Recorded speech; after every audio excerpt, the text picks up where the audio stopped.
Hello guys, સાતમ આઠમનો આજે અમે special ખાવા માટેની વાનગી બનાવી હતી અને આ વિડીયોને ફૂલ સપોર્ટ કરજો અને લાઈક શેર અને સબસ્ક્રાઈબ કરી મારજો. ચલો મળીએ, જય માતાજી. ચલો આ રહી નાખી આપણે. રહી નાખ્યા પછી તેલ નાખીશું આપણે.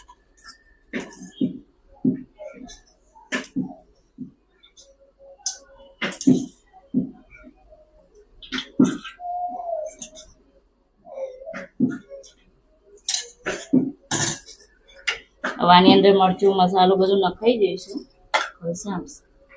ભાજી વગાડીશું હવે. સૂકી ભાજી બને. સૂકી ભાજી